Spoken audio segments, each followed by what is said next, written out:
Ya, shalom sobat sahabat saat teduh. Ya, hari ini saya mau bagikan sedikit pengalaman ya, pengalaman dari beberapa khotbah yang dari tadi malam saya dengar sampai dengan pagi ini. Kemudian saya pelajari ayat-ayat khotbah itu, saya pelajari ulang, kemudian saya renungkan hingga dengan sekarang ini. Jadi saya mau ini terkhusus untuk kaum muda ya. Saya lebih mengarah kepada ke kaum muda, baik itu remaja maupun orang-orang yang dewasa ya, baru beranjak dewasa. Karena banyak sekali zaman sekarang ini faktor X ya, faktor X yang mempengaruhi kehidupan di dalam kita beriman ya. Apalagi dengan zaman sekarang ya, sudah punya gadget ya, anak bayi aja udah bisa pakai gadget, udah bisa pakai HP, udah bisa buka-buka YouTube, udah bisa main-main game dan sebagainya macamnya. Nah, untuk yang remaja atau yang saat ini sedang bertumbuh, berproses ke tahap pendewasaan, khususnya orang-orang yang beriman ya, orang-orang Kristiani, tentunya di sini saya mau ingatkan betapa bahayanya ketika kita menyalahgunakan fungsi daripada HP, alat-alat elektronik, laptop, ya, komputer dan sebagainya macamnya. Karena dengan adanya dukungan teknologi yang begitu canggih pada zaman ini, semakin mudah untuk bagi kita mengakses berbagai informasi, berbagai sesuatu yang terkadang menjadi salah satu kebutuhan pribadi kita. Di sini saya mau tegaskan, mari mulai saat ini kita gunakan HP kita gunakan laptop kita untuk menjadi karya-karya di dalam orang beriman, menjadi karya-karya yang menjadi berkat banyak orang. Nah, caranya bagaimana? Caranya adalah satu. Contoh, misalnya hari ini saya membuat satu video tentang kesaksian bagaimana cara proses saya bertumbuh di dalam iman, bagaimana cara saya bisa membagikan kutipan-kutipan ayat firman melalui sosmed. Nah, ini adalah salah satu contoh penggunaan alat elektronik yang nantinya akan menjadi berkat untuk banyak orang, menjadi manfaat yang sangat luar biasa bagi banyak orang. Ya, banyak orang yang bilang, kalau keagamaan ini sebenarnya enggak pantas sih kalau di buat-buat video atau ditontonkan atau apa. Bukan. Itu pola pikir yang sangat kuno sekali bagi saya. Itu pola pikir yang sangat sangat sangat gimana ya? Saya tidak setuju terhadap kalimat seperti itu. Bukan berdasarkan untuk kita menjadi seorang yang diakui, bukan, tetapi ini adalah salah satu bagaimana cara kita untuk melatih diri ya, untuk melatih diri kita supaya kita berkompeten di dalam menumbuhkan iman untuk pribadi ya, yang sifatnya untuk pribadi. Bukan, jangan belajar dulu untuk bagaimana cara bisa um, membuat orang menjadi baik. Kebanyakan dari kita berpikir bagaimana kita nih punya misi dan visi membuat orang baik. Sebenarnya untuk membuat orang baik, sebetulnya satu hal yang harus kita lakukan dahulu, membuat diri sendiri kita baik dulu, baru bisa membuat orang baik. Karena tanpa kita ajarkan pun, ketika orang sudah melihat ada bibit benih yang baik di dalam hidup kita, tentunya orang tanpa dengan sadar akan, jiwa kita ini akan mempengaruhi jiwa-jiwa mereka yang belum dikatakan sebagai orang-orang yang percaya seperti itu. Jadi bertumbuhlah, menjadilah suatu buah benih yang baik, maka benihnya yang baik itu dan buahnya yang baik itu tadi, itu akan mempengaruhi banyak sekali orang yang di luar sana, sehingga buah ini menjadi suatu dorongan di dalam pengharapan kita beriman. Itu adalah teladan yang sangat baik menurut saya. Nah, untuk kaum muda, terkadang daripada kita hari-hari ya kita scroll HP, kita lihat-lihat, nonton yang tidak jelas itu, perdebatan yang debat tidak jelas, yang trending topik, baik itu artis maupun pengetahuan apalah itu, yang joget-joget sana tidak jelas ya, yang kata-kata gokil, gaul, apalah itu sebetulnya mari kawan, mulai hari ini kita jangan, kita katakan, kita patahkan itu dalam nama Yesus, kita ubah pola kita. Jangan sampai teknologi itu membunuh kita bunuh kembali teknologi itu dengan apa? Dengan cara kebijakan kita di dalam menggunakan teknologi. Kita harus bijak, kita cari informasi di situ. Misalnya di zaman yang sekarang ini, tentunya anak-anak muda itu sulit untuk bertumbuh beriman karena mereka berpikirnya seperti ini. Saya ini kan anak milenial ya, saya ini anak masa kini. Masa iya sih saya cuma baca firman begini aja, nggak pernah pegang-pegang HP. Padahal sebetulnya saya ini terlahir di zaman yang canggih, di zaman yang punya teknologi, di zaman-zaman yang modern lah ya. Tetapi ada nggak pernah timbul akal di dalam pikiran kita bahwa sebetulnya kita pun beriman pun ya, mendengarkan firman pun, menggali ayat firman pun, kita dapat memanfaatkan teknologi kita dapat menggunakan, menggabungkan, mengkolaborasikan antara kesukaan kita, kebiasaan kita dengan tujuan hidup kita di dalam mengenal Tuhan. Nah, ini saya ulangi nih, kita dapat mengkolaborasikan antara kesukaan kita, hobi kita, untuk mencapai tujuan kita di dalam kita bertumbuh dan berkembang di dalam iman. Contoh nih, saya punya HP. Saya tahu kalau pribadi saya ini, saya tidak akan bisa lepas dari HP. Saya tidak akan bisa lepas dari yang namanya sosial media. Tetapi saya berpikir, oh iya, ternyata HP ini, jika sosial media ini tidak saya kolaborasikan dengan tujuan saya di dalam beriman kepada Kristus, maka akan hancurlah nanti imannya saya. Karena apa? Karena saya sulit untuk memilah ketika saya harus membaca firman, juga ketika saya harus membagi waktu untuk saya melihat-lihat HP itu, untuk mengutak-atik HP. Tetapi saya diberikan oleh Tuhan itu namanya karunia. Artinya di sini karunia kebijaksanaan. Saya harus bijaksana. Saya harus bijaksana hingga akhirnya saya bijaksana menggunakan HP. Saya gunakan sosial media ya dengan metode kebiasaan saya yang hobinya tuh suka buat fotografi ya, videografi. Jadi sehingga saya membuat rekaman yang seperti saat ini saya lakukan. Saya di sini bisa bagikan kesaksian hidup saya. Saya di sini bisa membagikan ayat-ayat firman berdasarkan apa yang saya terima dari karunia-karunia Tuhan. Ya, saya mendapatkan pemahaman yang sebetulnya pemahaman yang saya sampaikan itu adalah pemahaman yang menasihati diri saya sebelumnya ya. Itu pemahaman-pemahaman yang sudah mengubah saya sendiri. Jadi saya tidak menyampaikan sesuatu yang belum mengubah hidup saya, itu dia. Jadi yang saya sampaikan ini adalah sesuatu yang sudah mengubah hidup saya dan yang sudah saya lakukan. Nah, jadi di sini teman-teman harus paham, pada artinya kita harus tahu dulu nih siapa kita, hobi kita tuh apa, kesukaan, kesenangan kita tuh apa. Itu harus kita pahami dulu.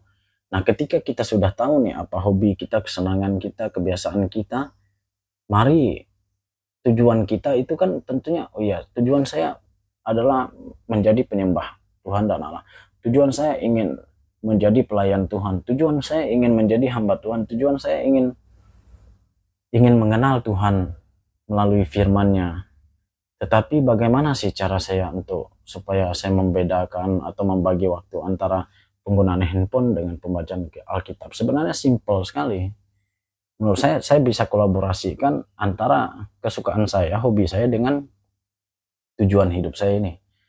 Nah, sekarang ini adalah salah satu contoh karya dari hasil pengkolaborasian antara kesukaan dan hobi saya dengan tujuan hidup saya untuk mengetahui dan mengenal pribadi Allah, juga pribadi Yesus, untuk supaya saya bisa hidupkan di dalam hidup saya. Nah, ini adalah salah satu transformasi yang memang modern ya, tanpa kita meninggalkan kesukaan kita, sehingga ketika itu sudah berlangsung dalam waktu yang cukup lama, maka itu akan menjadi kebiasaan-kebiasaan kita secara pribadi, dan itu akan menjadi ketetapan-ketetapan di dalam hidup kita. Nah, itu yang mau saya bagikan sama teman-teman dimanapun kalian ya, supaya kita harus cakap di dalam bagaimana kita harus menyembah Tuhan, bagaimana kita harus mengenal Tuhan dengan zaman yang begitu jahatnya sekarang ini, karena banyak sekali yang hal-hal yang begitu menarik menawarkan kita, sehingga kita tuh lupa, kita tuh bingung mana yang harus saya pilih, ego saya kah, keinginan saya kah, atau kehendak Allah. Nah, makanya kita ini diciptakan segambar dan serupa menurut Allah. Supaya apa? Supaya kita dapat bijaksana di dalam hidup, di dalam peradaban zaman. Supaya kita tidak bingung, tidak linglung, tidak hanyut di dalam tawaran nafsu, tawaran-tawaran penglihatan-penglihatan yang zaman sekarang makin modernisasi ya, makin meluap-luap. Itu sebetulnya kita sudah diberikan Tuhan segambar dan serupa dengan Allah. Kita berakal budi, kita mempunyai akal, kita mempunyai pikiran, kita mempunyai perasa, kita mempunyai pendengaran, penglihatan, kita punya rasa pengecap dan sebagainya macam. Itu semua dipergunakan untuk kebijaksanaan di dalam kita berhidup, di dalam kita menyembah Tuhan. Jadi menurut saya, kalau orang zaman sekarang, anak-anak muda bilang, sangat sulit bagi saya untuk mengenal Tuhan, apalagi yang di zaman yang modern sekarang, bullshit bagi saya, bullshit. Dulu saya pun orang yang seperti itu. Saya mengatakan sangat sulit sekali bagi saya untuk mengenal Tuhan, membaca firman di zaman-zaman yang sekarang. Padahal itu bukan. Itu hanya alasan yang bodoh. Itu alasan-alasan yang memang bagi saya itu tidak bermakna, tidak berfaedah. Tentunya kita diberikan pikiran kita untuk bisa berpikir bagaimana itu tadi mengkolaborasikan kebiasaan kita, kesukaan, kesenangan kita dengan mencapai satu tujuan kita, untuk mengenal Tuhan, untuk membaca firman, membagikan firman. Dengan tidak langsung pun, dengan saya melakukan seperti ini, saya sebetulnya sudah melatih diri sendiri supaya saya menjadi berkat untuk orang. Ya, menjadi berkat itu bukan hanya, selain saya menjadi berkat untuk bisa dilatih untuk bisa membantu orang secara jasmaniah, di sini juga saya bisa menjadi berkat bagi orang-orang yang mendengarkan, menyaksikan, melihat video ini. Ya, menambah juga wawasan, pengetahuan bagi kalian-kalian yang mendengarkan video ini. Dan ini sangat menguntungkan bagi siapa? Bagi jiwa-jiwa yang mendengarkan, juga melakukan. Nah, jadi mari kita mulai sekarang, khususnya untuk anak-anak remaja, kita ayo. Jangan setan menguasai hidup kita dengan tawaran teknologi, dengan tawaran yang keren, tapi justru kita harus lebih picik daripada setan.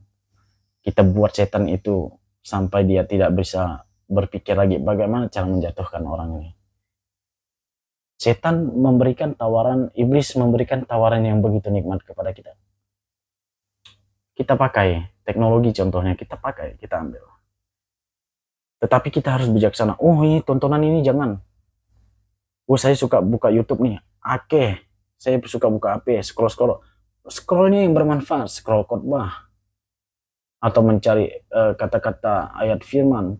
Biasakan itu. Memang untuk awal-awalnya memang terkesan agak sedikit bertolak belakang dan keinginan kita, tetapi ketika kita sudah melakukan itu secara berkelanjutan, bertahap, bertingkat, dan berlanjut, maka itu akan menjadi kebiasaan kita.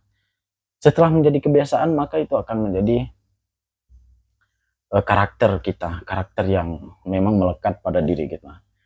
Nah itu kawan, itu saudara-saudaraku. Di sini saya mau bagikan betapa nikmatnya jika kita mengenal Tuhan itu menggunakan segenap akal dan budi kita yang sudah dikaruniakan Tuhan oleh kita, sehingga kita tidak meninggalkan Tuhan dan Allah kita hanya demi kenikmatan-kenikmatan dan seru-seruan kita itu terhadap teknologi, terhadap tontonan-tontonan yang ada di HP itu tadi. Tetapi mari kita manfaatkan semuanya itu, bahwasanya semuanya itu adalah disediakan oleh Allah untuk guna memberkati kita sendiri, mempermudah kita sendiri di dalam mengenal Tuhan. Loh, coba kalau kita berpikir logika nih, kita berpikir ya, sekarang HP itu diciptakan, itu kan semua sudah bisa mengakses segala apapun bentuk informasi. Baik itu audio, visual, itu semua lengkap. Nah, apakah kita pernah berpikir bahwa dengan adanya teknologi yang seperti itu, justru kita dapat lebih mempermudah diri kita mendengarkan firman? Kalaupun Anda semua ini capek, lelah, tidak bisa membaca firman, atau bosan melihat tulisannya yang tidak punya gambar seperti ini, zaman sekarang apa sih yang nggak bisa? Tinggal download aja tuh, ada Alkitab audio, ataupun download buka YouTube, bunyi firman Kisah Para Rasul pasal 1 sampai ayat 1 sampai pasal sekian, langsung kita dengarkan ya, dengan adanya instrumen-instrumen renungan, sambil kita dengarkan, sambil kita baring-baring ya. Bukankah itu sudah mempermudah di dalam kita mengenal Tuhan? Tetapi banyak sekali orang yang responnya itu salah. Makanya di sini saya mau tekankan, mari kita respon semuanya itu dengan kebaikan dan kebijaksanaan. Jangan kita merespon semuanya itu agar supaya menuruti keinginan-keinginan daging, keinginan-keinginan hawa dan nafsu kita saja. Tetapi kita patahkan. Ingat, satu pulpen yang bertinta pun dapat membunuh kita jika penggunaannya tidak berdasarkan yang dikehendaki sang penciptanya. Nah, orang menciptakan pulpen ini untuk apa nih? Untuk menulis ya. Tapi kalau pembelinya menggunakan pulpen ini bukan untuk menulis, tetapi dia untuk mencucuk orang, maka itu akan suatu menjadi kejahatan. Maka pulpen itu adalah menjadi barang bukti suatu kejahatan. Tetapi apakah seorang yang menciptakan pulpen itu menghendaki punya kehendak bahwa pulpen ini diciptakan untuk mencucuk orang saja? Bukan. Bahkan dia tidak punya kehendak menciptakan pulpen ini untuk mencucuk orang, bukan. Tetapi ini dipergunakan untuk menulis. Ada manfaatnya di situ. Yang dulu orang hanya mendengarkan informasi dari mulut ke mulut, sekarang orang bisa mendengarkan informasi dari visual, membaca buku, sehingga ada tulisan di situ, terlihat. Nah, itu tujuannya. Makanya di zaman sekarang, mari kita katakan semua yang ada di bumi ini, baik itu yang canggih sekalipun, baik itu yang punya teknologi secanggih, sehebat apapun, itu semuanya pasti kehendak Allah. Itu semuanya adalah kehendak Allah. Itu semuanya atas persetujuan dari Allah. Untuk apa? Untuk mempermudah kita manusia menyembah dan melakukan menerima firman-Nya Tuhan. Tetapi kadang manusia ini semakin canggihnya teknologi, semakin mudahnya dia di dalam mengakses berbagai informasi, semakin dia lupa tuh tujuan sang penciptanya itu membuat kemewahan yang ada di dunia saat ini itu untuk apa? Itu jadi lupa dia. Karena apa? Karena masih di dalam setiap manusia itu punya yang namanya keinginan daging yang menguasai mereka. Makanya mari kita, manusia itu cuma ada 3 unsur, kawan. Ada tubuh, jiwa, dan roh. Makanya kita harus menyembah Tuhan dan Allah kita itu melalui segenap tubuh kita, jiwa dan roh kita. Begitu juga kita melakukan kasih. Kasih itu meliputi segala tubuh, jiwa, dan roh. Semuanya meliputi tubuh, jiwa, dan roh. Makanya tidak Bahkan pelayanan pun kita melakukannya menurut 3 unsur itu, tubuh, jiwa, dan roh. Kalau hanya pelayanan hanya sekedar menyampaikan Injil saja atau berkhotbah saja, itu belum, itu baru meliputi jiwa dan roh saja, tapi tubuh belum itu. Nah itu dia teman-teman, itu mari kita mulai sekarang, khususnya anak muda, kita gunakan teknologi kita untuk karya yang menjadi banyak berkat untuk orang. Nah, buatlah video-video yang karya-karya yang memberkati banyak orang. Nah, apa buat saja, itu adalah semua yang baik. Ingat, seperti lagu rohani, karena semua yang baik itulah, apa tuh, gimana tuh lagunya tuh, lupa saya. Karena semua yang baik itulah karyanya, karya Tuhan. Ya, mari kita mulai sekarang, coba kita manfaatkan HP kita, laptop kita, kemampuan-kemampuan di dalam kita, kepintaran kita ini, otak kita dipakai untuk menjadi berkat banyak orang. Ya, kita lawan segala kuasa-kuasa iblis yang menyesatkan kita. Iya, menyesatkan, saya bilang. Karena sebetulnya semua yang ada di dunia itu semuanya terlihat baik di hadapan Allah. Cuman apa yang tidak membuatnya baik? Itu hanya keinginan kita. Nah, contohnya HP. HP itu terlihat baik di hadapan Allah. Teknologi terlihat baik di hadapan Allah untuk dunia. Namun, si penggunanya inilah yang menggunakan sehingga sesuatu yang diciptakannya tadi itu menjadi terlihat tidak baik. Karena mempengaruhi sesuatu sisi yang negatif, bukan sisi yang positif. Nah, itu yang mau kita kembangkan di dalam pola pikir anak-anak remaja sekarang. Supaya kita tuh jangan kuno di dalam berpola pikir. Mari kita kembangkan, dewasakan pola pikir kita dengan hal-hal yang membangun pribadi kita.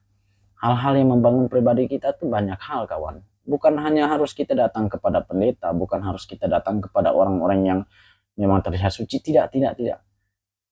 Datang kepada Tuhan, bukan kepada manusia. Jangan berharap kepada manusia. Manusia hanya bisa memberikan circle yang memang dimana itu membuat memberikan ruang dan waktu bagi kita supaya untuk kita mengembangkan diri kita dalam bertumbuh di dalam keimanan.